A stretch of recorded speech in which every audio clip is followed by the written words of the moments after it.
Girlfriend का आखिरी message आया था और उसमें यह खबर थी कि उसकी बॉडी का कुछ पता नहीं चला। मैं कई बार बिखर चुका था। एक दिन जब नदी में कूद रहा था, तब एक आर्मी वर्दी पहने हुई लड़की ने मुझे बचा लिया। जब मैंने उसका चेहरा देखा, मैं वहीं जम गया।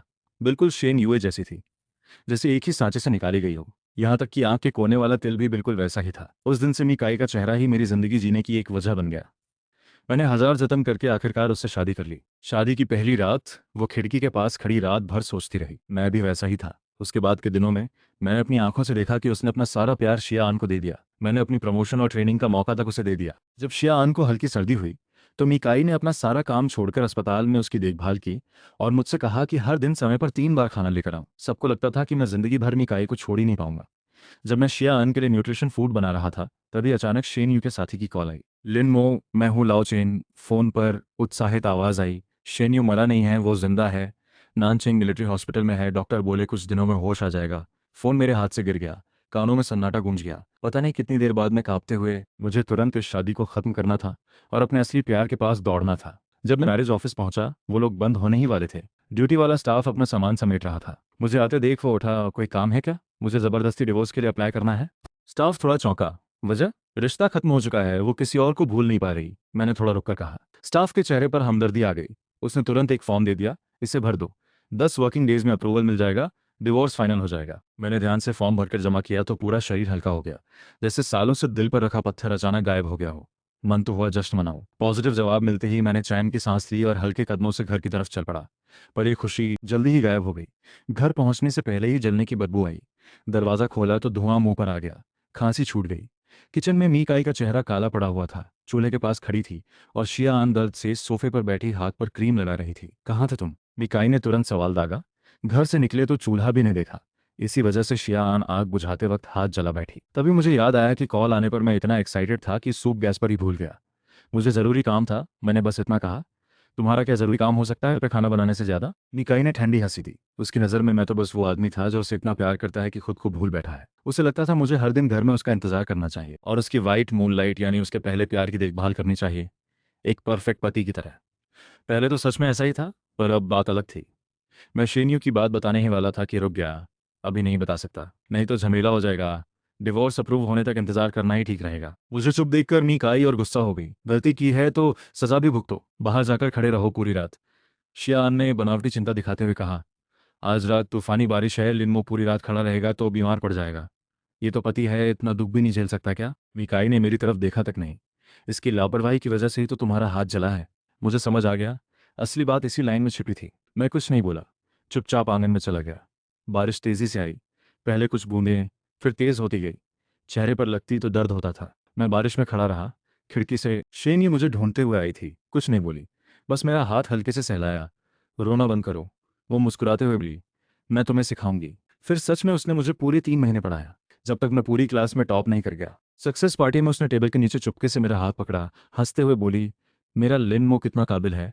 बारिश और आंसू दोनों मुंह में घुल रहे थे, कड़वा भी और नमकीन भी। मैं घर के अंदर में काई की साइड फेस को देख रहा था। धुंधले में शेन्यू का चेहरा दिख रहा था। दोनों इतनी मिलती जुलती थीं कि कभी कभी मुझे फर्क करना मुश्किल हो जाता था।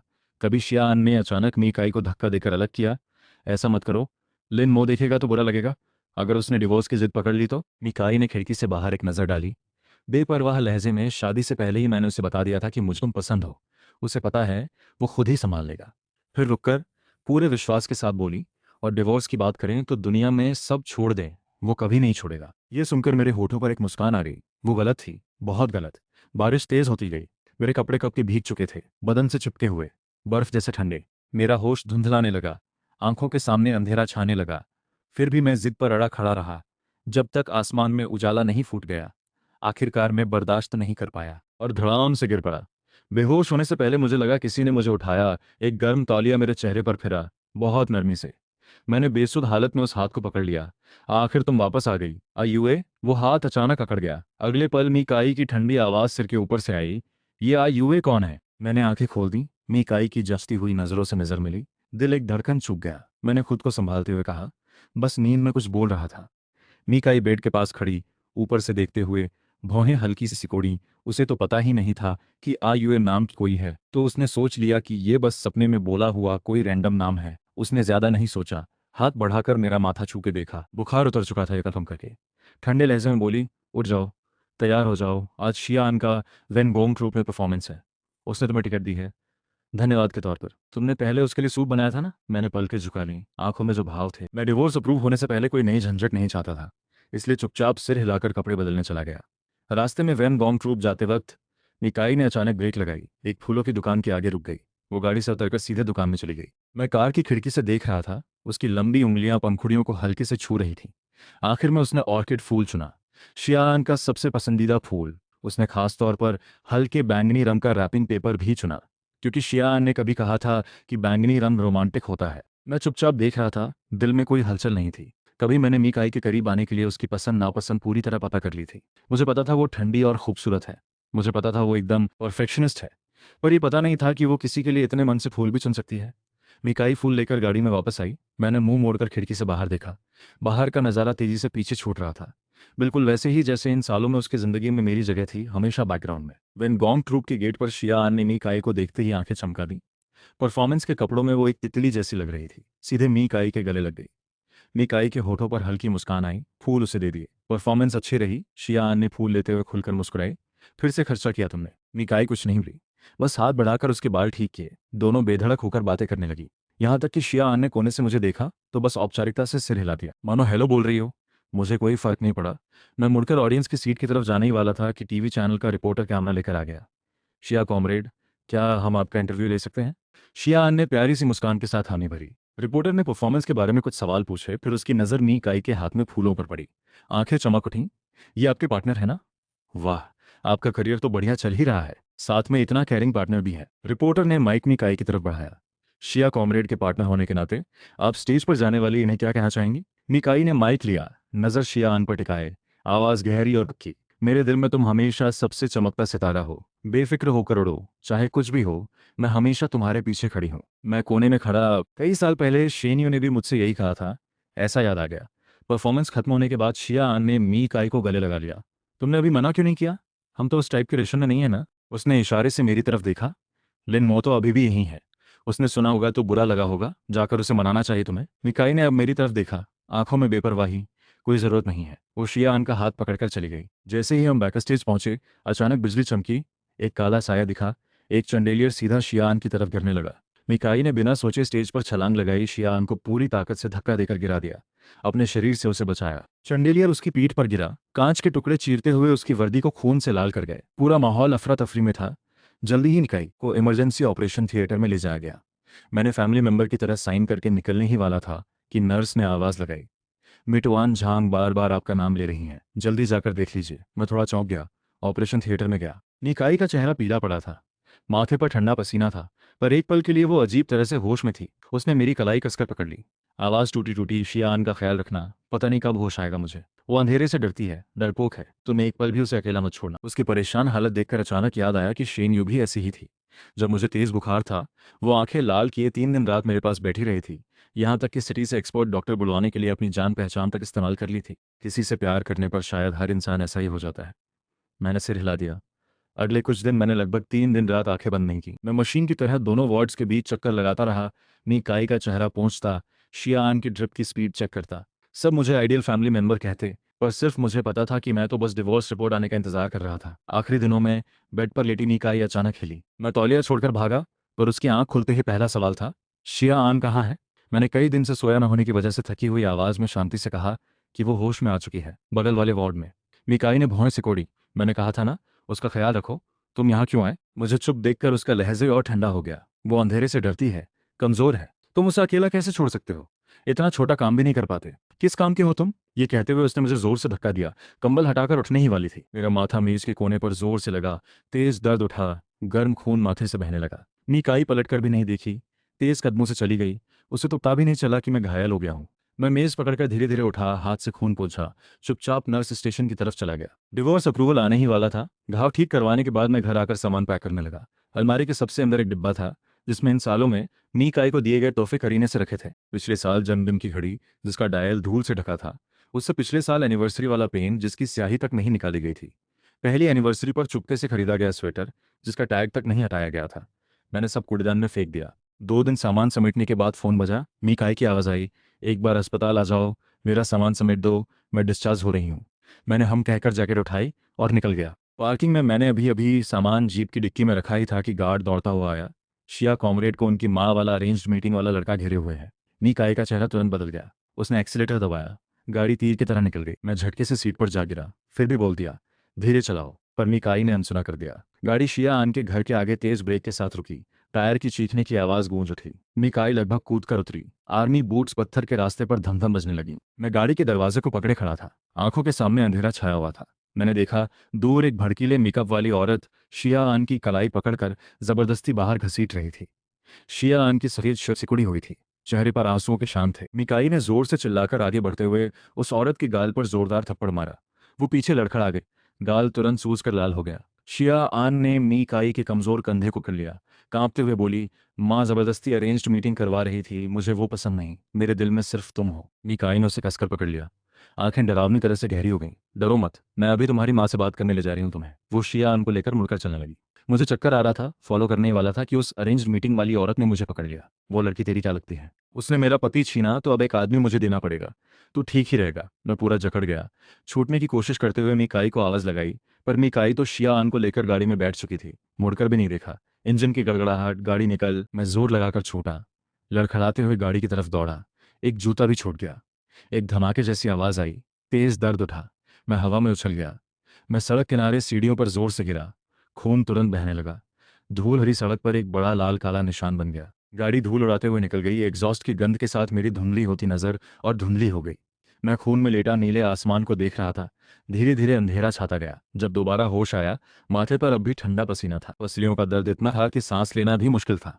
मिकाई का गार्ड बगल में खड़ा था। मुझे होश में देखकर तुरंत औपचारिक लहजे में बोला, उस वक्त हालात इमरजेंसी थे। टुआन झांग ने जानबूझकर आपको नहीं टक्कर मारी। डॉक्टर ने चेक कर लिया है, बस 2 पसलियां टूटी हैं। जान को खतरा नहीं है। टुआन झांग ने आपकी देखभाल के लिए किसी को भेजा है। आप आराम कीजिए, मैं रिपोर्ट देने जा रहा हूँ। गार्ड मुड़कर चला गया। कदमों की आवाज गलियारे में दूर होती। मैं बेड पर लेटा, उंगलियां चादर कसकर पकड़े हुए। दर्द इतना था कि उंगलियां तक कांप रही थीं। बस 2 पसलियां। मैंने होठों पर एक व्यंग्य भरी मुस्कान लाई। अगर मुझे टक्कर मारकर मार भी दिया जाता तो मिकाई की नज़र में उसकी कीमत शिया आन के एक आंसू के बराबर भी नहीं होती। शुक्र है मुझे उससे प्यार नहीं है, नहीं तो कितना तकलीफ होता। ठीक होने के इन दिनों चुपचाप जैसे कोई पारदर्शी इंसान बन गया था।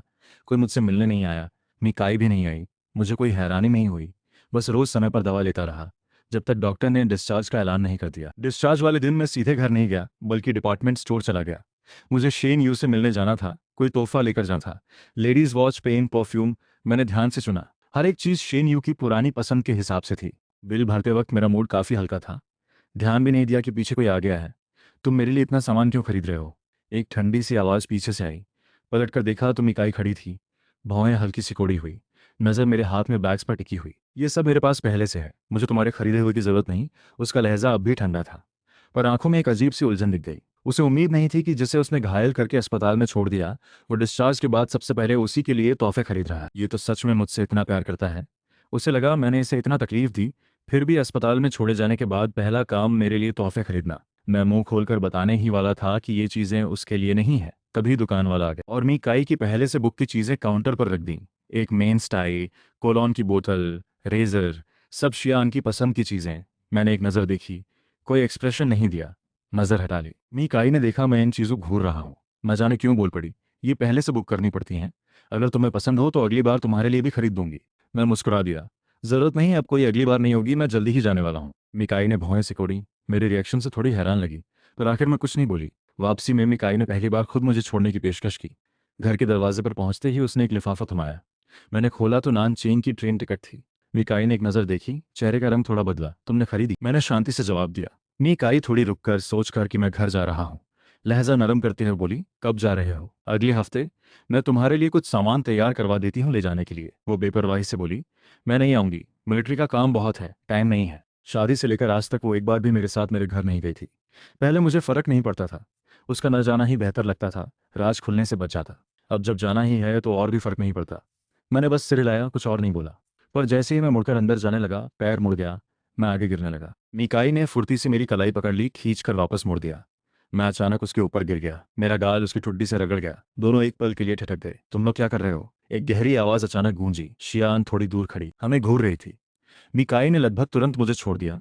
आवाज में कम ही देखी गई घबराहट थी। कुछ नहीं किया, ये गिरते गिरते बचा। मैंने बस सहारा दिया। कहकर उसने शिया आन के लिए खरीदा सामान उठाया और तेज से उसके कमरे की तरफ चली गई। पीठ भी थोड़ी अजीब लग रही थी। मैंने अपनी दर्द भरी कलाई सहलाई। मैं मुड़कर जाने ही वाला था कि शिया आन ने अचानक मुझे रोक लिया, दांत भींचकर। तुमने कहा था ना तुम्हें उसका प्यार नहीं चाहिए, अब उसे लुभा रहे हो? ढोंग नहीं चल रहा क्या? तुम इतना प्यार करते हो उससे, आखिर बर्दाश्त नहीं हुआ? छीनने चले हो मुझसे। मैंने थका हुआ लंबी सांस ली। तुम ज्यादा सोच रही हो, अभी बस एक हादसा था। शिया आन को बिल्कुल भरोसा नहीं हुआ, आंखों में ठंडक। लिनमो, देख लेना तुम। उसने गुस्से में मेरा कंधा जोर से धकेला, तेज कदमों से चली गई। मैं रोज की तरह खाना बना रहा था। मैं अभी किचन से एक बाउल चिकन सूप लेकर निकला ही था कि शिया आन सामने आ गई, हाथ बढ़ाकर लेने लगी। मैं मदद कर देती हूँ, मैंने साइड होकर टाल दिया। जरूरत नहीं। पर शिया आन जिद पर अड़ी, जबरदस्ती छीनने लगी। दोनों की खींचातानी में वो अचानक चीख उठी, पीछे गिरने लगी। सूप उस पर बिखर गया। शोर सुनकर मिकाई फौरन दौड़ी आई। क्या हुआ? मैं बताने ही वाला था कि शिया आन ने हाथ उठाकर मेरी तरफ इशारा किया। लिनमो, मुझे पता है तुम्हें मेरा यहाँ रहना पसंद नहीं, और जानबूझकर धक्का देना तो गलत है ना? मुझे यकीन नहीं हुआ, मैंने धक्का नहीं दिया, तुम खुद गिरी थी जानबूझकर। मीकाई ने तुरंत टोकते हुए, आंखों में सख्ती। तुमने शिया आन को तकलीफ दी, अब झूठे इल्जाम भी लगा रहे हो। मैं इसे कितने सालों से जानती हूँ, इसका स्वभाव मुझे अच्छे से पता है। उसने सीधे गार्ड्स को बुलाया। जानबूझकर नुकसान पहुंचाने पर क्या सजा है? गार्ड ने मुझे एक नजर देखा, थोड़ा हिचकिचाते हुए बोला, नियम के हिसाब से 20 कोड़े और लेबर कैंप में लिखित माफीनामा। मीकाई ने ठंडे लहजे में हुक्म दिया। मेरी तरफ देखा तक नहीं। दो गार्ड्स आगे बढ़कर मुझे पकड़ने लगे। तब मैंने बस एक गहरी नज़र मीकाई पर डाली। उस नज़र से मीकाई का दिल अजीब तरह से कांप गया, पर वो जल्दी ही मुंह फेरकर शिया आन के जले हुए हाथ को चेक करने लगी। मिकाई दीदी, मुझे कुछ नहीं हुआ। शिया आन आंखें लाल किए कांपती आवाज में बोली। लिनमो को बहुत ज्यादा तंग मत करना। मिकाई कुछ नहीं बोली, बस उसके हाथ पर हल्के से थपथपाया। मुझे पीछे के हिस्से में सजा वाली जगह ले जाया गया। मोटी रस्सी से मेरी कलाइयां बांधकर लकड़ी के खंभे से बांध दी गईं। पहला कोड़ा पड़ा तो मेरे होंठ की चमड़ी छिल गई। हवा को चीरती वो आवाज बड़ी डरावनी थी। पीठ के कपड़े जल्दी ही फट गए, अंदर से जख्मी त्वचा दिख रही थी। मैंने दांत भींचकर आवाज नहीं निकाली। 10, 15, हर कोड़ा आग जैसा दर्द दे रहा था। मेरा होश धुंधलाने लगा, आंखों में अंधेरा छाने लगा। पर मैंने कभी माफी नहीं मांगी, बस चुपचाप गिनता रहा। 20 कोड़े पूरे होने पर मैं लगभग बेहोश हो चुका था। गार्ड ने रस्सी खोली तो मैं सीधे जमीन पर गिर पड़ा, फिर भी उठकर चल पाया। लिनमो, तुम वापस आ गए ठीक जख्म वाली जगह पर। तुम्हारी सजा को देखते हुए मैं तुम्हें माफ कर देती हूँ। मैंने मूवी टिकट लिए हैं, चलो साथ देखने चलते हैं। दर्द से मुझे ठंडी सांस भरनी पड़ी। मैंने झटके से उसका हाथ छुड़ाया। लिनमो, पीछे से मीकाई की आवाज आई। शिया आन इतना बड़ा दिल दिखाकर सुलह करने आई है और तुम अकड़ दिखा रहे हो। मैं पलटकर देखा तो मीकाई ठंडा चेहरा लिए सीढ़ियों पर खड़ी थी। मुझे अचानक बहुत थकान महसूस हुई, इतनी कि सफाई देने की ताकत भी नहीं बची। जा रहा हूँ, मैंने खुद कहा। सिनेमा हॉल में मीकाई पूरे टाइम शिया आन का ख्याल रखती रही। पॉपकॉर्न लेते वक्त खास तौर पर उसका पसंदीदा कैरामेल फ्लेवर चुना। कान में धीरे धीरे स्टोरी समझाती रही, यहाँ तक कि उसके मुंह के कोने से आइसक्रीम भी पहुंचती। ये कपल कितना प्यारा है। पीछे बैठे दर्शक धीरे से बात कर रहे थे। लड़की कितनी हैंडसम और केयरिंग है, लड़का तो किस्मत वाला है। मैं एक तरफ बैठा जैसे पारदर्शी था। मैं बड़े स्क्रीन को देख रहा था, पर सोच कहीं और थी। 3 दिन बाद डिवोर्स रिपोर्ट मिल जाएगी, तब मैं पूरी तरह यहाँ से निकल जाऊंगा अपने असली प्यार के पास। सिनेमा के स्क्रीन पर रोमांटिक फिल्म का क्लाइमैक्स चल रहा था। दर्शक स्टोरी में डूबे हुए थे। अचानक एक तेज सायरन गूंजा। आग लगी है। प्रोजेक्टर रूम से धुआं निकलने लगा। आग तेजी से फैलने लगी। भीड़ में अफरा तफरी मच गई। मीकाई लगभग रिफ्लेक्स में उठ खड़ी हुई। शिया आन का हाथ पकड़ लिया, मुड़कर मेरी तरफ देखा तक नहीं। मैं पीछे की सीट पर भीड़ के धक्कों से गिर गया। घुटना सख्त सीढ़ी पर लगा। दर्द से आंखों के सामने अंधेरा छा गया। जब मैं संभल कर उठा तब तक हॉल में पूरी तरह अफरा तफरी मची थी। मैं बाहर की तरफ टटोलते हुए भागा, और जब गले पर खाली जगह महसूस हुई, अचानक जकड़ गया चेन गायब थी। वो चेन यू की दी हुई थी, उसके अंदर उसकी फोटो छिपी थी, मेरी चेन। चेहरा सफेद पड़ गया, मुड़कर वापस दौड़ने लगा। अंदर बहुत खतरनाक है, मुझे वापस जाना ही होगा। मेरी आवाज कांप रही थी। दूर खड़ी मीकाई ने शोर सुनकर देखा। मुझे वापस भागते हुए देखकर भौहें सिकोड़ी, तेज कदमों से आकर मेरा हाथ पकड़ लिया। अंदर बहुत खतरा है, बाहर की चीज जान से बढ़कर नहीं होती। आग बुझने के बाद ढूंढेंगे, नहीं मिला तो मैं बाद में वैसी ही चीज खरीद दूंगी। मुझे समझाने का टाइम नहीं था। मैंने जोर से उसका हाथ छुड़ाया, उसके ध्यान न देते हुए सीधे आग में कूद गया। लिनमो, मिकाई का चेहरा सिकुड़ गया, तुरंत पीछे आई। आग बहुत तेज थी, धुआं इतना कि आंखें नहीं खुल रही थी। मीकाई ने मलबे में ढूंढा, आखिरकार एक गिरी हुई कुर्सी के पास मुझे पाया। मैं जमीन पर घुटनों के बल बैठा, दोनों हाथों से चेन कसकर पकड़े हुए था चेहरा। उसने चेन कसकर पकड़ ली। दिल में अजीब सी घुटन महसूस हुई। वो मुझसे इतना प्यार करता है, इस एक फोटो के लिए जान तक दांव पर लगा दी। जब मुझे होश आया, पहला रिफ्लेक्स था अपनी गर्दन टटोलना। मेरी चेन। मैं झटके से उठ बैठा। पीठ के घाव में तेज दर्द उठा, ठंडी सांस भर ली। चेन कहाँ है? मेरी आवाज कर्कश थी, आंखें लाल। मिकाई बेड के किनारे बैठी, ठंडा चेहरा लिए चेन मुझे थमा दी। मैं जैसे कोई खजाना मिल गया हो, चेन कसकर सीने से लगा ली। आंसू चुपचाप बहने लगे। बस एक फोटो के लिए जान भी दांव पर लगा दी तुमने। मीकाई की आवाज़ कर्कश थी। वो इतनी ज़रूरी है क्या? मेरा दिल जकड़ गया।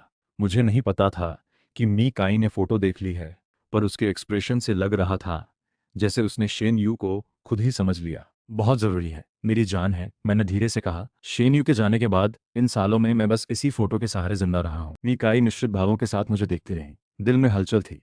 इन सालों में मैंने उसके लिए जो कुछ भी किया, वो सब उसने देखा ज़रूर था, पर वो हमेशा शियान से ही प्यार करेगी। किसी और से प्यार करने का उसे मौका ही नहीं मिलेगा। पर मैं तुम्हारा पति हूँ, तुम मेरे भावों का जवाब कभी नहीं दोगी। उसने धीरे से मेरे चेहरे के आंसू पोंछे। अगले कुछ दिन मीकाई अजीब तरह से हॉस्पिटल में मेरे साथ रही। सबसे अच्छी दवाइयाँ, सबसे अच्छी नर्स, यहाँ तक कि खुद अपने हाथों से मुझे खाना खिलाया।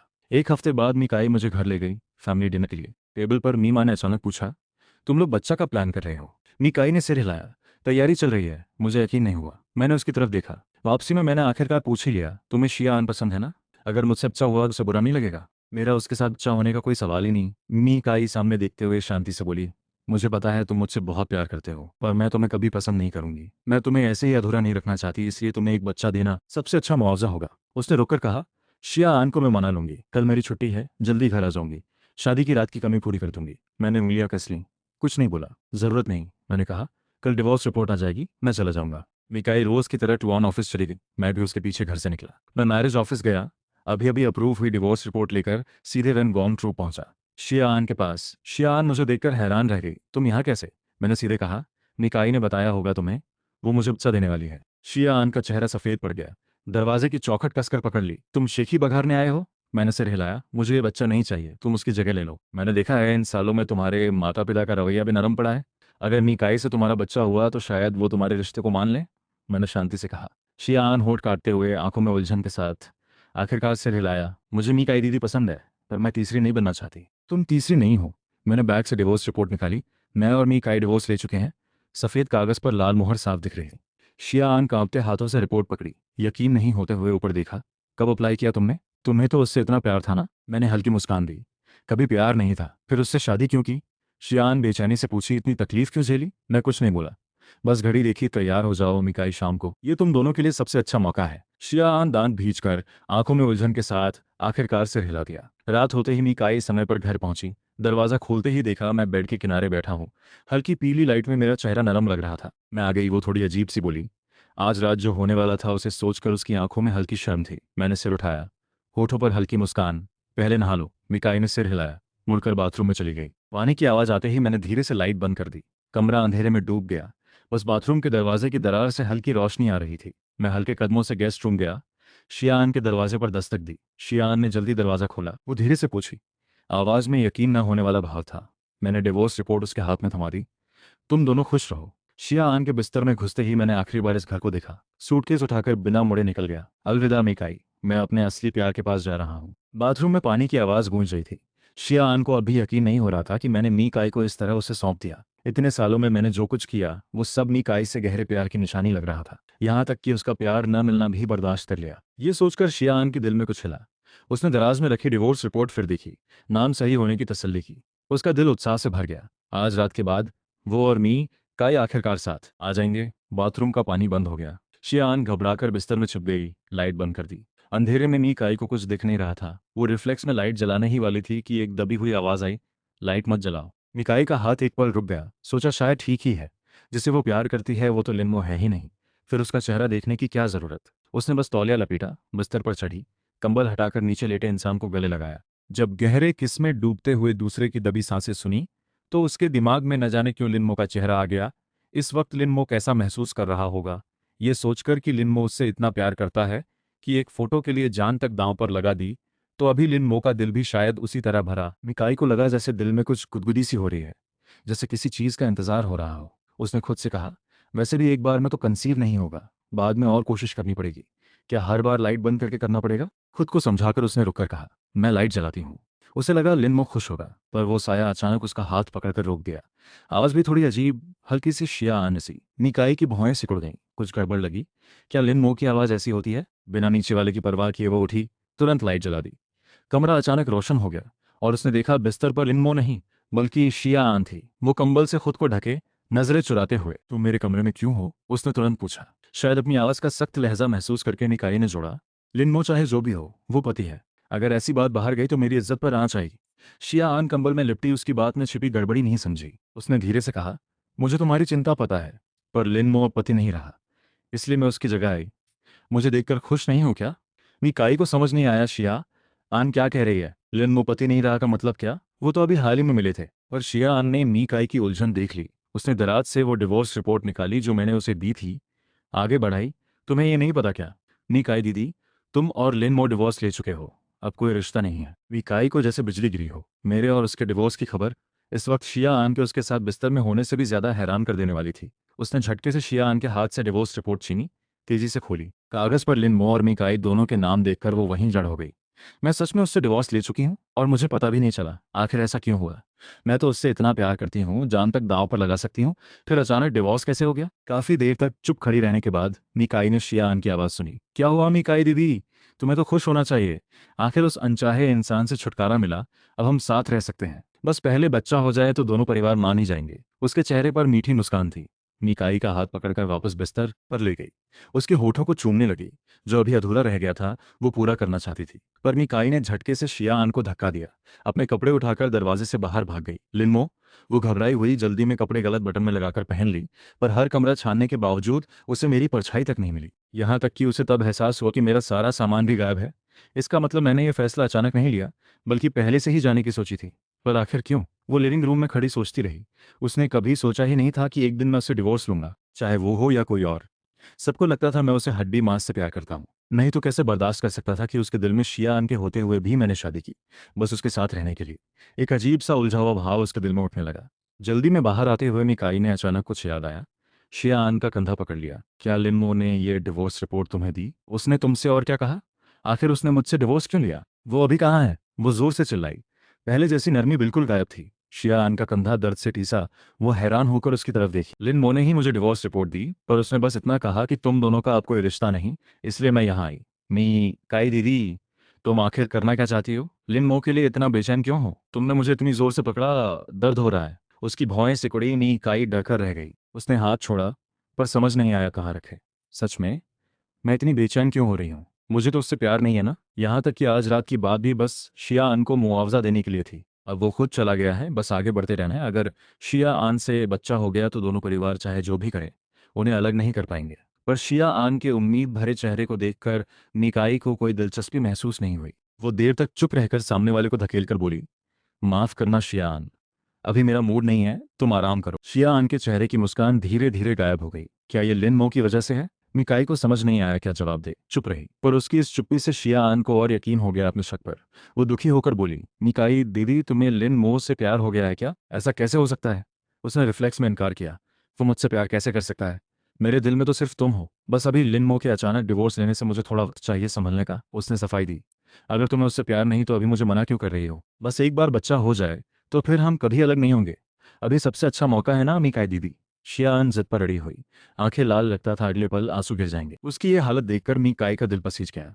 उसे पता था शियान की बात गलत नहीं है, पर उसका दिल किसी तरह शांत नहीं हो पा रहा था। ये सब करने की कोई इच्छा भी नहीं बची। कुछ सेकंड चुप रहने के बाद मिकाई उसे टालकर बाहर की तरफ बढ़ी। शियान, ये मामला सुलझाने के बाद मैं वापस तुम्हारे पास आ जाऊंगी। मैं तुम्हें कभी हमेशा के लिए खुद से दूर नहीं होने दूंगी, कहकर वो दरवाजे की तरफ चल दी। बाहर पता नहीं कब से बारिश हो रही थी। तेज बरसती हुई शीशे पर टकरा रही थी, पर मीकाई को छाता लेने के लिए मुड़ने की भी फुर्सत नहीं थी। वो सीधे बारिश में निकल गई। पहले वो मी घर गई, वहां पता चला मैं वहां नहीं आया। फिर स्टेशन गई। बारिश की वजह से कई ट्रेनें लेट थीं। मीकाई एक एक करके स्टाफ से पैसेंजर लिस्ट पूछती रही, बारिश में भागती रही। उसे खुद को भी नहीं पता क्यों ये सब कर रही है, पर एक अनजाना जिद था कि मुझे जाने ना दे। अगर मुझे वापस ले आई तो शायद आगे थोड़ा और वक्त मुझे भी दे पाएगी। आखिरकार उसे पता चला कि एक ट्रेन के टिकट में लिन वो नाम है। मीकाई खुश हो गई, पर अगले पल स्टाफ ने सहलाया, पर यह ट्रेन लेट नहीं थी, बहुत पहले निकल चुकी है। मीकाई का चेहरा सफ़ेद पड़ गया। उसे नहीं पता था कि वो एक कदम देर से पहुंची है, और उसी जगह जाने वाली अगली ट्रेन 3 दिन बाद ही थी। अब चाहे वो कितनी भी बेचैन हो, उस नाम का पीछा करना मुमकिन नहीं था। मिकाई मदद करने वाले स्टाफ को धन्यवाद देकर तेज बारिश में भीगते हुए बिना छाते की परवाह किए पैदल घर लौट आई। शियान नाराज होकर पहले ही घर लौट चुकी थी आराम करने, पर मीकाई का ध्यान अभी उसके मूड पर बिल्कुल नहीं था। वो मेरे कमरे में गई। इससे पहले माता पिता हों या मैं, सबने साथ सोने की बात कही थी, पर मैं हमेशा हल्के में टाल देता। काम की वजह से थक जाता हूँ, कभी देर से आऊं तो तुम्हारी नींद खराब होगी, ऐसे बहानों से बार बार मना कर दिया करता। आज रात पहली बार वो मेरे कमरे में आई, पर सामने एक खाली सा कमरा मिला। ऐसा लगता ही नहीं था जैसे मैं कभी यहाँ रहा भी था।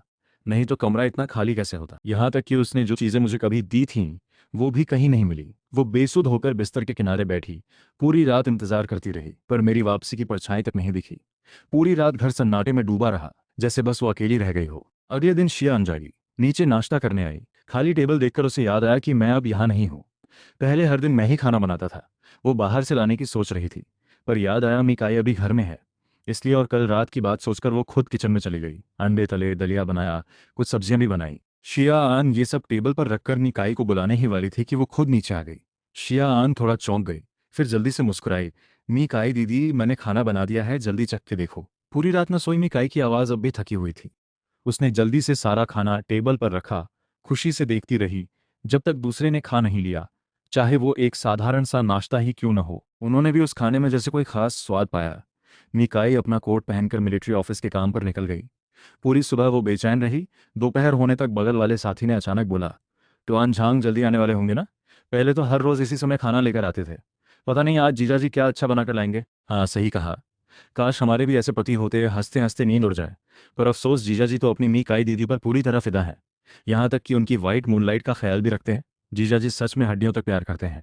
ये लोग जलन दिखा रहे थे या तारीफ, पता नहीं, पर सुनकर मिकाई के दिल में फिर वही घुटन उठी। वो कुछ कहने ही वाली थी कि ये चीख सुनाई दी, कोई आया है, देखो जीजा जी हैं क्या। उसका दिल भी उसी लय में हिल गया। क्या ये मैं हो सकता हूँ? पर जब वो साया करीब आया, मिकाई को खुद ही समझ नहीं आया सामने खड़ी मैं नहीं, शियान थी। उसने जबरन मुस्कान लाई। शियान, तुम यहाँ कैसे? शियान ने जानबूझकर मिलिट्री ऑफिस में आकर सबको बताना चाहा था कि वो और मिकाई साथ हैं। उसने बैग से खाने का डिब्बा निकाला, बढ़ाते हुए बोली, आपके लिए खाना लाई हूँ। अब तो आप लेन मुझसे डिवोर्स ले चुकी हो, अब मैं ही आपकी देखभाल करूंगी। मिकाई दीदी। उसने एक और डिब्बा निकाला जिसमें कुछ स्नैक्स थे। शियान मुस्कुराते हुए बाकियों को भी बांटने लगी। ये मैंने खुद बनाया है, सब चखो। सब एक ही ऑफिस में थे। मिकाई की इज्जत रखते हुए हर किसी ने थोड़ा थोड़ा ले लिया, पर मिकाई की नज़रें बदल गईं। सबको पता था मैं उससे कितना प्यार करता था। अब जब हम दोनों का डिवोर्स हो गया है, लोग तो बातें बनाएंगे ही। मिकाई का चेहरा भी काला पड़ गया। उसने खुद को संभाला, पर जैसे ही शिया आन गई, वहां मौजूद लोग फुसफुसाने लगे। लिन सच में मिकाई से डिवोर्स ले चुका। मिकाई कैसे इतने सालों से जीजा जी की सेवा को यूं ठुकरा सकती है? अब वाइट मूनलाइट के लिए जीजा जी को इतनी आसानी से छोड़ दिया।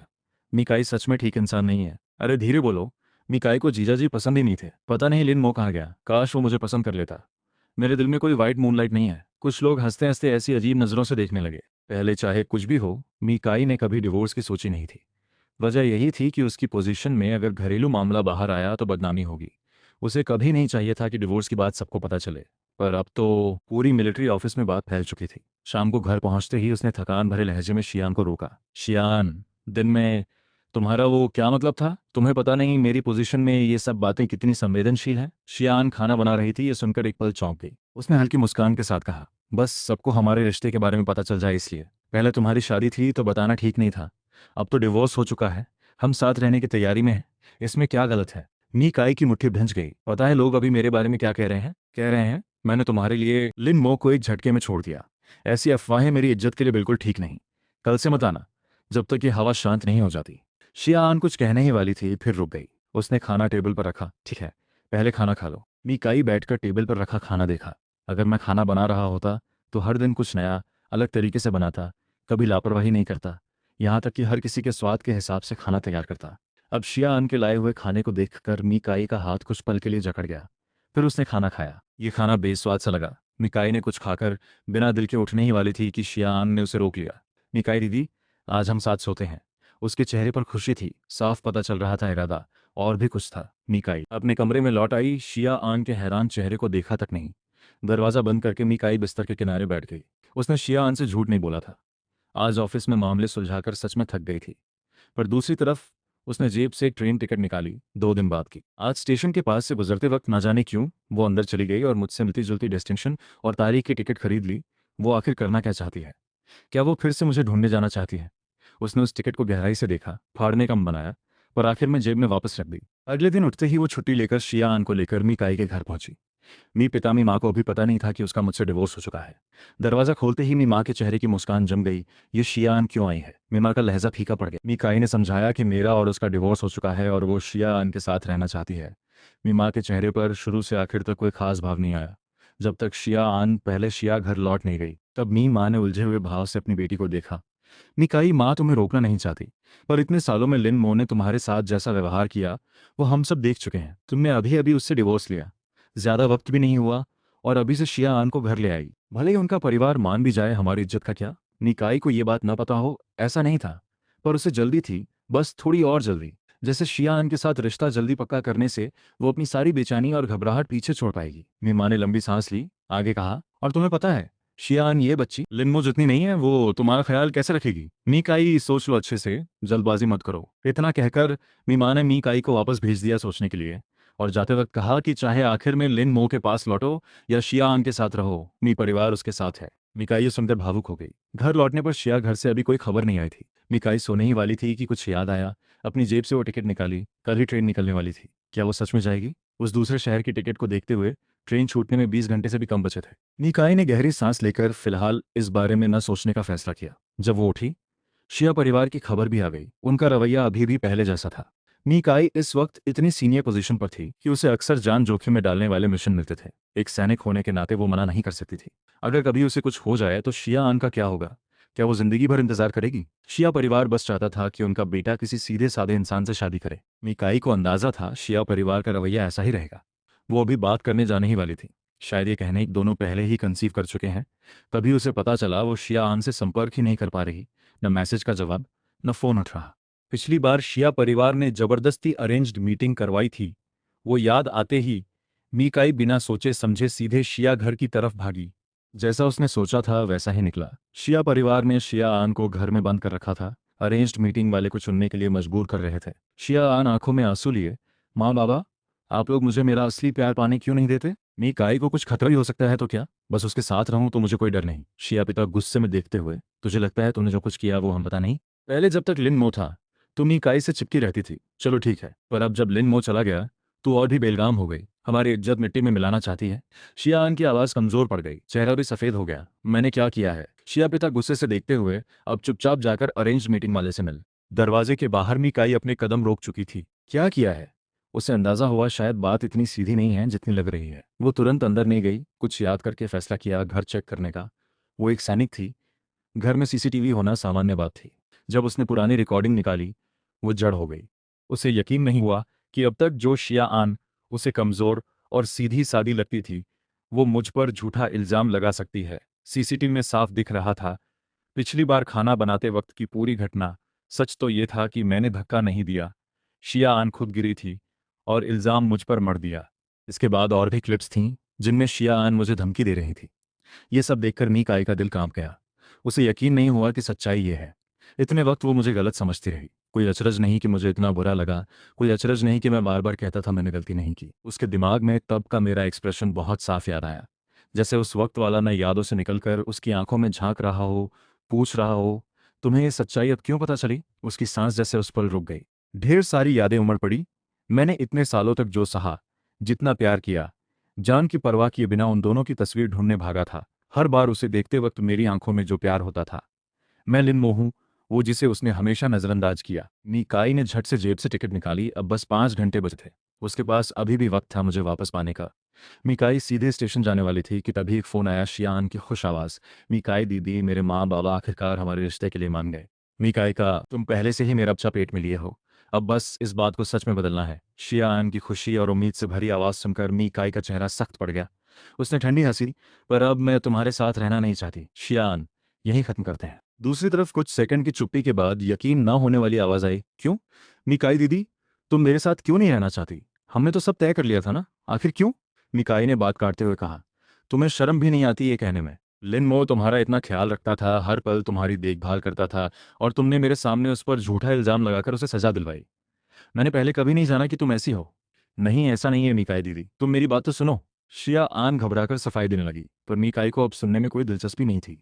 उसने सीधे फोन काटा, पहले अपने माता पिता के पास, अब मुझे लिनमो को ढूंढने जाना है। शिया आन का चेहरा हैरानी और पागलपन से भर गया। तुम लिनमो को ढूंढने जा रही हो? क्या तुम्हें सच में उससे प्यार हो गया है? मिकाई दीदी, बोलो ना, तुम्हें उससे प्यार हो गया है क्या? अब तो उससे तुम्हारा कोई रिश्ता नहीं है, कोई और भी नहीं है, सच बता दो मुझे। उसकी इस बेबस हालत को देखकर मिकाई मुस्कुराई, तुमने सही कहा, मुझे लिनमो से प्यार हो गया है। अभी मैं उसे वापस लाने ही जा रही हूँ। तुम ऐसा कैसे कर सकती हो? फिर मेरा क्या होगा मिकाई दीदी? मैंने तुम्हें इतने सालों प्यार किया, तुम हमेशा कहती थी तुम्हें प्यार मुझसे है, फिर अचानक लिन मुझसे प्यार कैसे हो गया? शियान बर्दाश्त न कर पाते हुए जोर से चिल्लाई।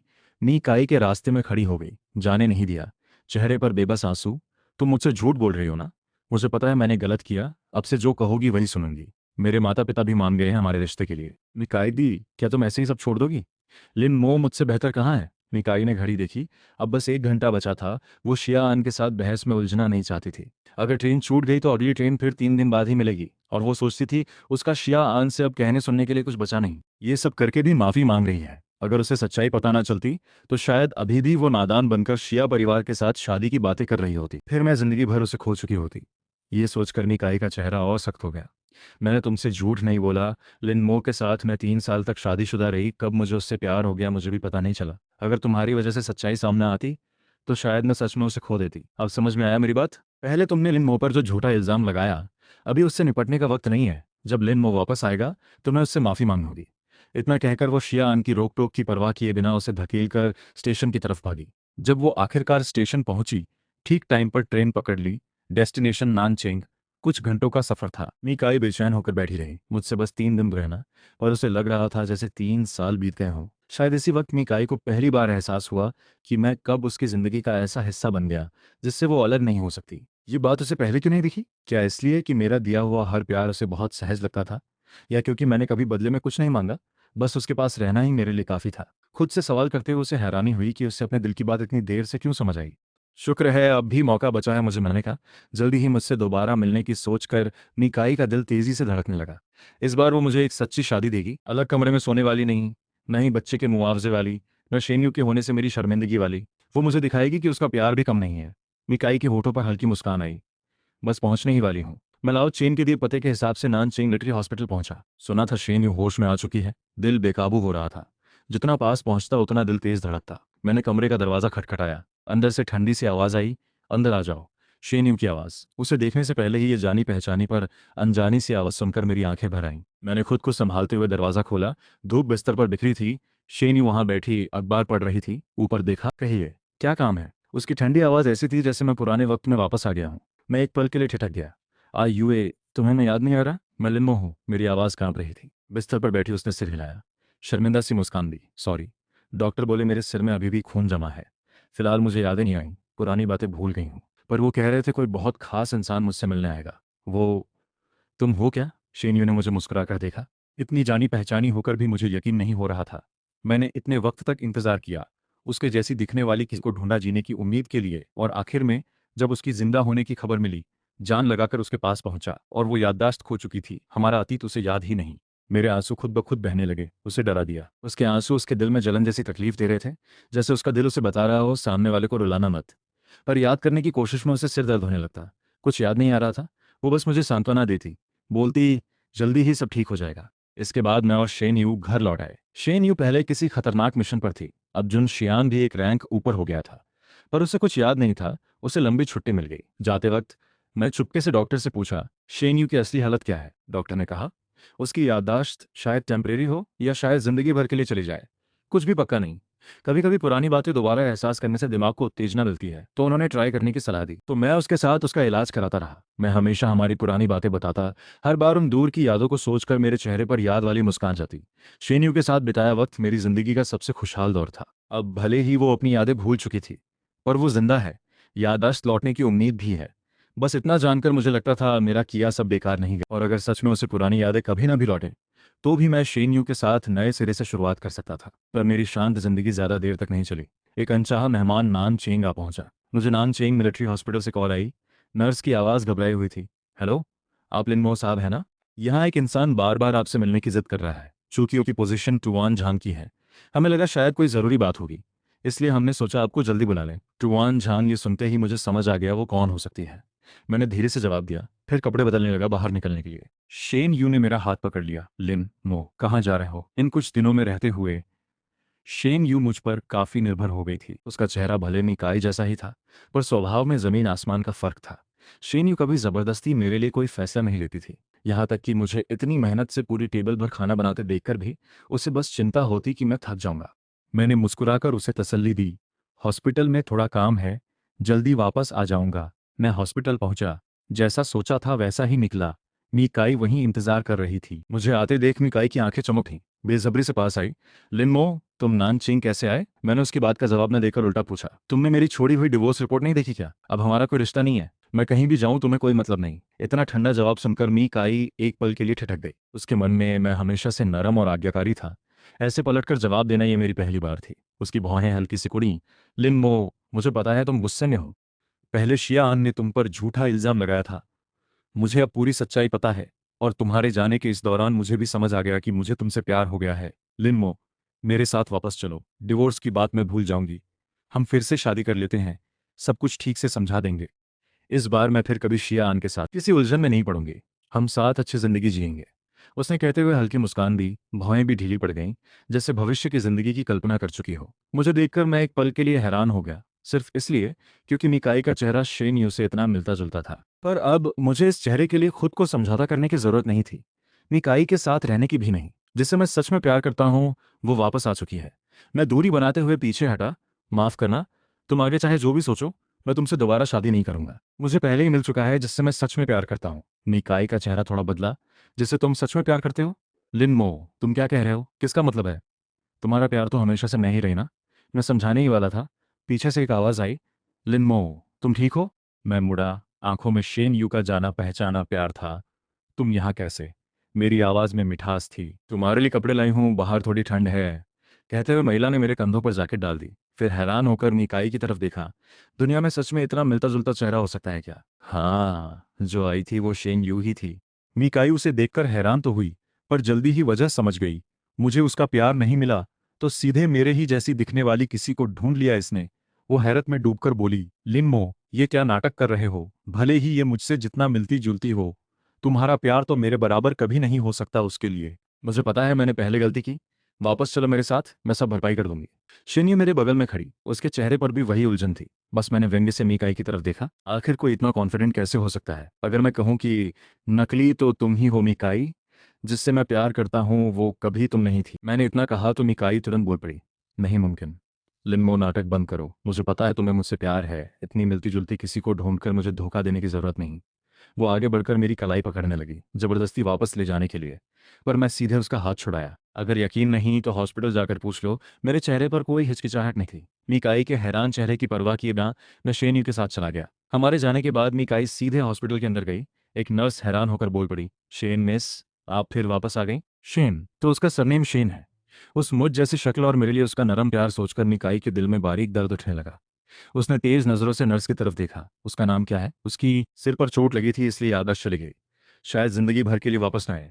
और 3 दिन पहले वही तारीख थी जब मैं मीकाई से निकल गया था। मैं यहाँ आकर शेनयू की देखभाल की जिम्मेदारी उठा चुका था।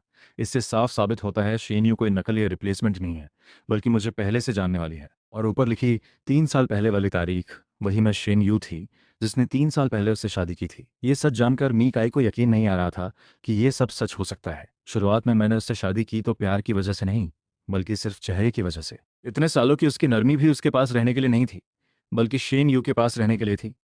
अब शेन यू वापस आ गई तो उसने मुझे बेझिझक छोड़ दिया।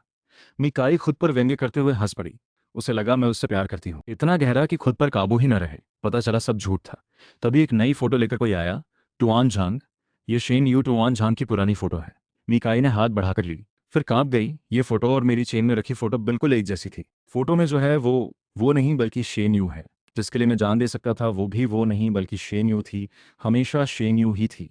मिकाई को अचानक चक्कर आने लगे, जैसे उसकी दुनिया उलट गई हो। ऐसा क्यों हो रहा है? मैं उससे प्यार कैसे नहीं कर सकती?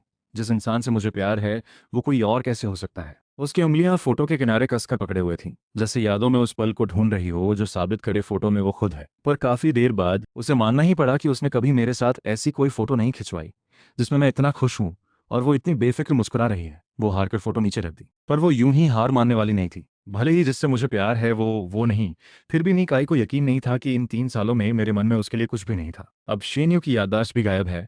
नहीं याद उससे पुरानी बातें, तो दोनों को नए सिरे से शुरुआत करनी है। मीकाई ने ठान लिया, चाहे जो भी कीमत चुकानी पड़े वो मुझे ढूंढेगी, साबित करेगी उसका प्यार सिर्फ मेरे लिए है। वो बदल चुकी है, पहले जैसी नहीं रही। बस एक मौका मिले तो वो सब कुछ लगा देगी भरपाई के लिए। दूसरी तरफ याददाश्त जाने की वजह से मैंने शेन यू को उन 3 सालों की बात नहीं बताई थी जो मैंने मी काई के साथ गुजारे। अब शेन यू ने मी काई को देखा तो ज़रूर शक होगा उसे।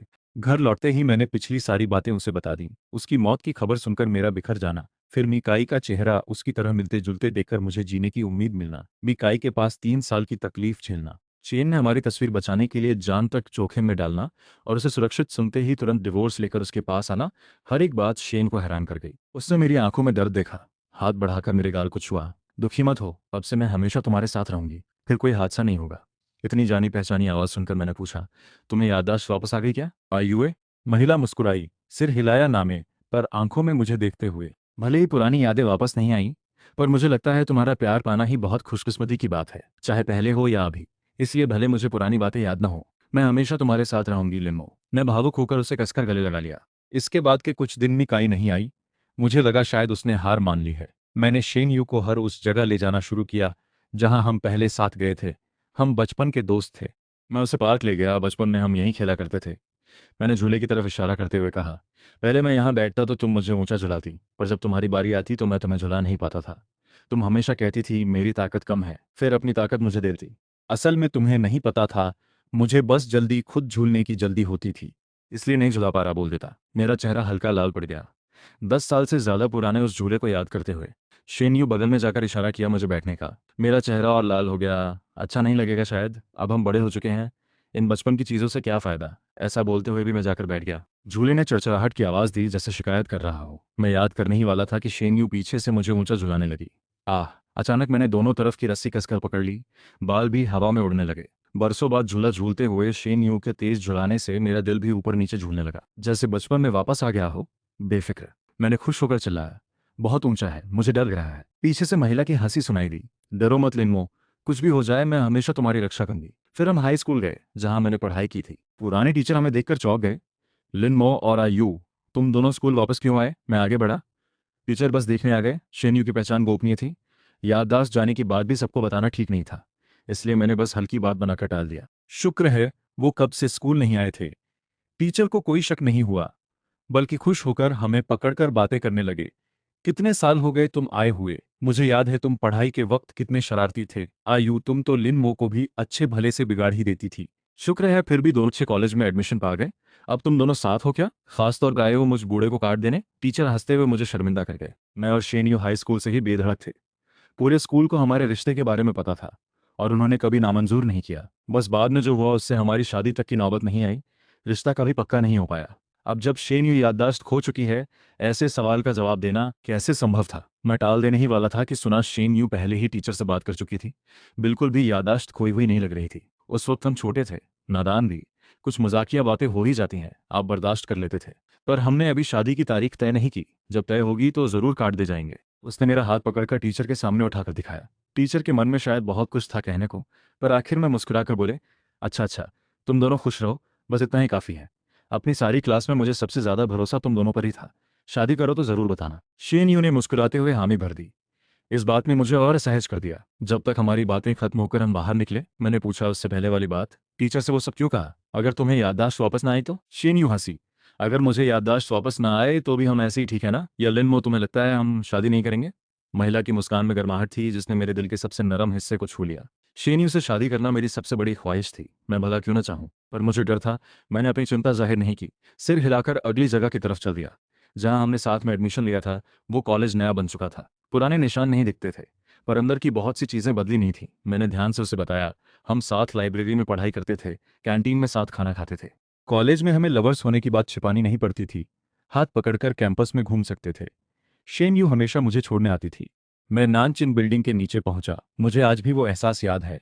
शेन यू का गंभीर एक्सप्रेशन जैसे मुझे पिघला ही देगा।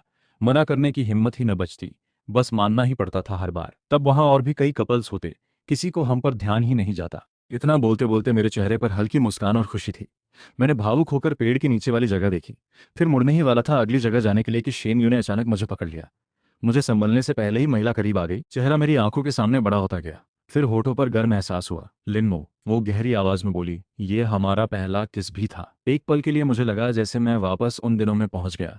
वर्तमान और अतीत एक हो गए। साबित हो गया याददाश्त गंवाकर भी शेन यू में कोई बदलाव नहीं आया। मेरी आंखों से अचानक आंसू बह गए, जैसे इतने सालों की तकलीफ का बांध टूट गया हो। मैंने जोर से उसे गले लगाया और भी गहराई से उस किस का जवाब दिया, जैसे इन सालों की सारी तकलीफ बाहर निकालनी हो। मैंने उसके होठ को चूमते हुए कहा, शेन्यू, तुम कितनी शरारती हो। तुमने मुझे इतने साल क्यों छोड़ा? इतने साल बाद वापस आई भी तो याददाश्त खोकर। तुम्हें मैं क्यों याद नहीं? मैंने तुम्हारा इतना इंतजार किया, आखिरकार मुझे तुम मिल गई शेन्यू। मैं टूटी टूटी बातें कहता रहा, अपनी सारी शांति खो चुका था। शेन यूं भी अपने दिल की उलझन और घबराहट दबाते हुए मुझे कसकर गले लगाए रही, बार बार सांत्वना देती, डरो मत, डरो मत, मैं वापस आ गई हूँ, अब डरने की जरूरत नहीं लिन्नो। हम काफी देर तक बिल्डिंग के नीचे साथ खड़े रहे। आखिर में मेरी आंखें रोते रोते लाल हो गईं, तब जाकर मैं शांत हुआ। हमने चुपचाप उस किस की बात नहीं की, पर हाथों में हाथ डालकर कैंपस में घूमते रहे। अचानक आसमान से बारिश शुरू हो गई। हमारे पास छाता नहीं था। मैंने सुझाव देने ही वाला था कि सुपरमार्केट जाकर एक शेनियो ने मेरा हाथ पकड़कर दौड़ना शुरू कर दिया। बारिश की बूंदें गालों पर पड़ रही थी, ठंडी ठंडी। मैंने उसका हाथ और कसकर पकड़ लिया, जोर से चिल्लाया, क्यों भाग रहे हैं? छाता खरीद लेते ना। शेनियो की आवाज में हंसी थी। उसने मुड़कर मुस्कुराया, मेरी आंखों में सीधे उतर गई, यही तो है मेरी शेनियो। तो मैं भी बारिश में जोर से हंस पड़ा। हम दोनों बिना कुछ सोचे भागते रहे। कोई मंजिल भी नहीं थी, पर अगर शेनियो के साथ हो तो कहीं भी जाना हो, मैं खुशी खुशी साथ जाऊंगा, चाहे धरती के आखिरी छोर तक, चाहे जहां से वापसी ना हो, बस उस जगह शेनियो हो तो काफी है। हम बारिश में काफी देर भागते रहे।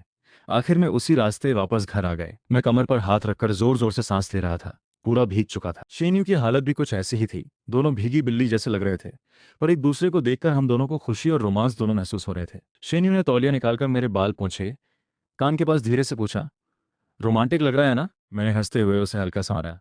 पूरा भीग गए हैं। शेन्यू ने दर्द का बहाना बनाया। हम दोनों यूं ही हंसी मजाक करते रहे। फिर न जाने कैसे शेन्यू ने मेरी कमर पकड़ ली।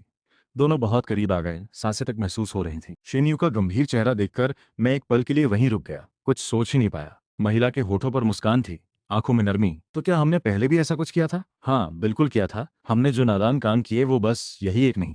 हमने साथ में बारिश में भीगना ही नहीं, साइकिल भी चलाई थी। तुम मुझे पीछे बिठाकर धूप में बेधड़क उड़ाया करती थी। मेरा गला सूख गया, बोल नहीं पाया। शेन्यू ने मुस्कुराते हुए मेरी गर्दन चूमी। पहले भी हमने ऐसा किया है, तो अब डरने की क्या बात? भले ही याददाश्त चली गई हो, फिर भी मुझे लग रहा है मुझे दोबारा तुमसे प्यार हो गया है।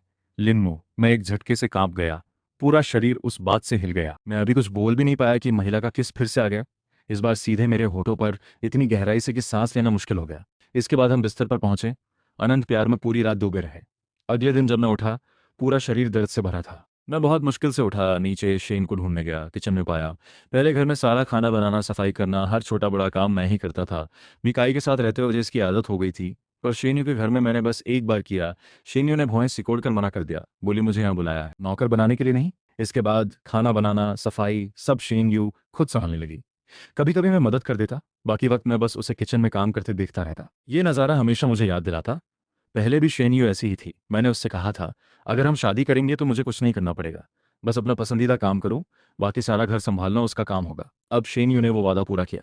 मैं थोड़ी देर देखता रहा, फिर फ्रेश होने चला गया। जब मैं बैठा, इस दौरान अच्छी रिकवरी हुई है, ब्लड क्लॉट छोटा हो गया है, दबाव भी कम हुआ है, इसलिए तुम्हें कुछ बातें याद आने लगी हैं। ऐसे ही चलता रहा तो 2 साल के अंदर बिना बाहरी उत्तेजना के भी याददाश्त पूरी तरह वापस आ जाएगी। ये खबर सुनकर मैं और शेन्यू दोनों खुश हो गए।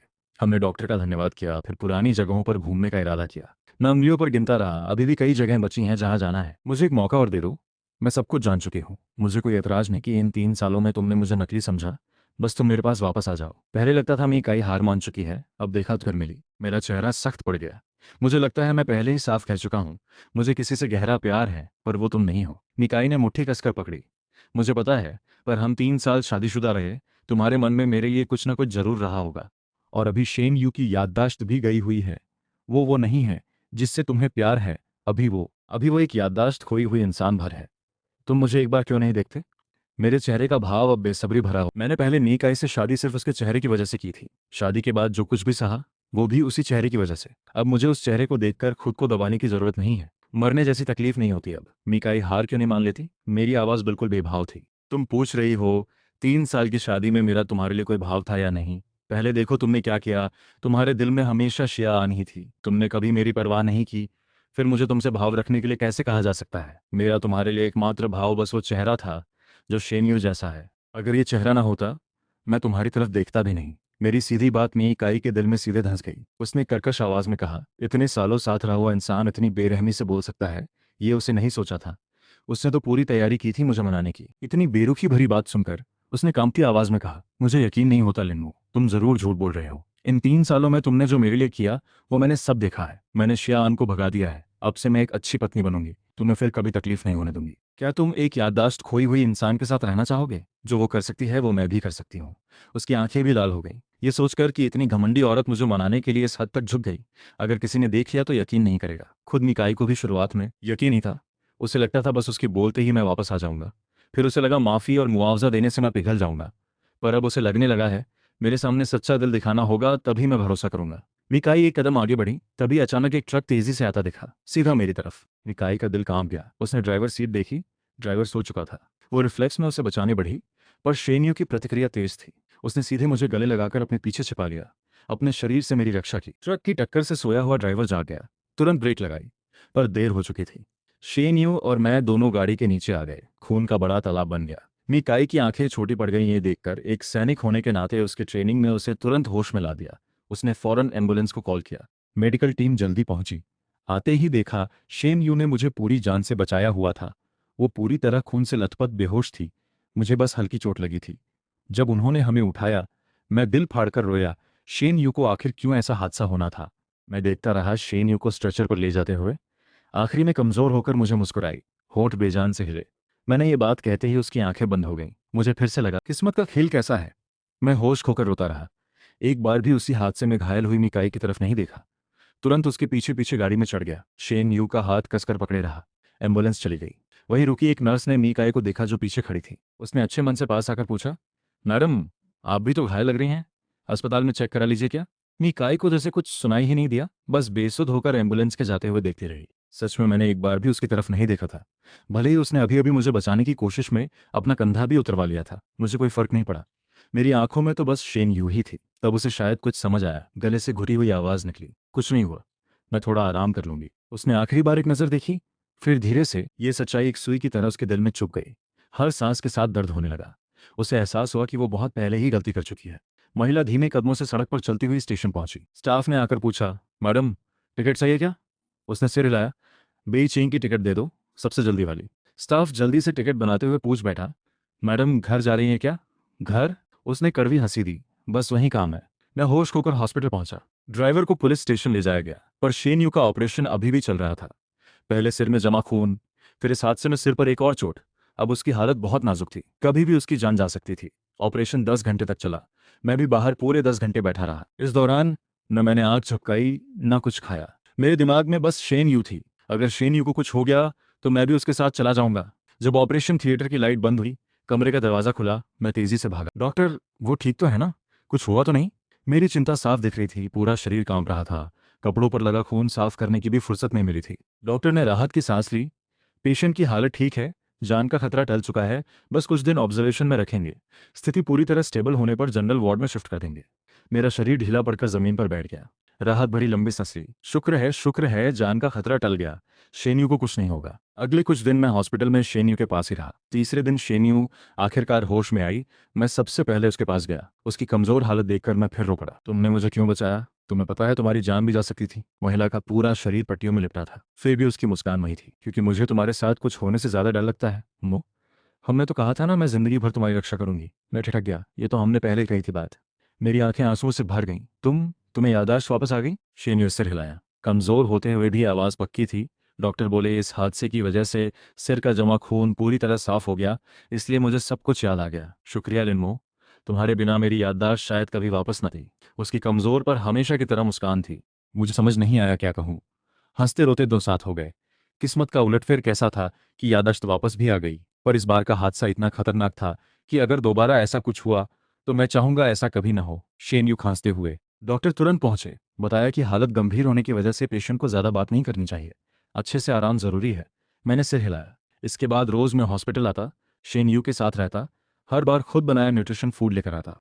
यहाँ तक कि डॉक्टर भी हमारी गहरी मोहब्बत देखकर तारीफ करते, जिसे सुनकर मैं शर्मा जाता। शेन भी मुस्कुराकर सिर हिलाती, चुपके से मेरी उंगली पकड़ लेती। वो 2 महीने हॉस्पिटल में रही, तब तक उसके जख्म पूरी तरह ठीक हो गए। डिस्चार्ज वाले दिन शेन्यू ने कहा उसने मेरे लिए एक सरप्राइज तैयार किया है, इतने दिनों की मेहनत भरी देखभाल के लिए धन्यवाद के तौर पर। मैंने उत्सुकता से पूछा क्या है?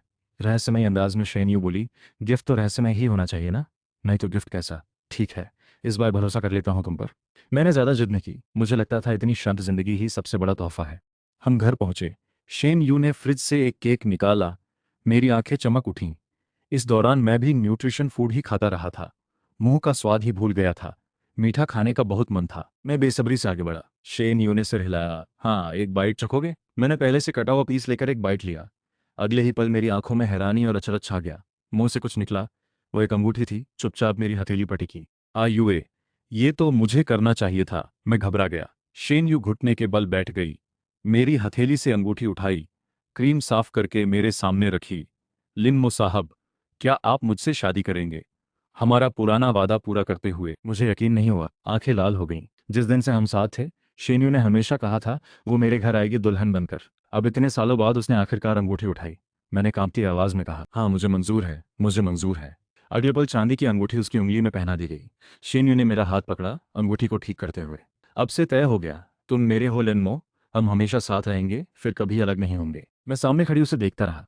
बचपन से लेकर अब तक का उसका चेहरा यादों में गुजर गया। आखिर मैं वर्तमान पर आकर ठहर गया। मैं अपनी इस खुशी को बयां नहीं कर पा रहा, जैसे आखिरकार वो पा लिया जो मैं सच में चाहता था। शेन्यू उठते ही मैं दौड़कर उसे गले लगा बैठा। पूरे 3 साल मैंने कभी नहीं सोचा था कि मेरी ये ख्वाहिश कभी पूरी होगी।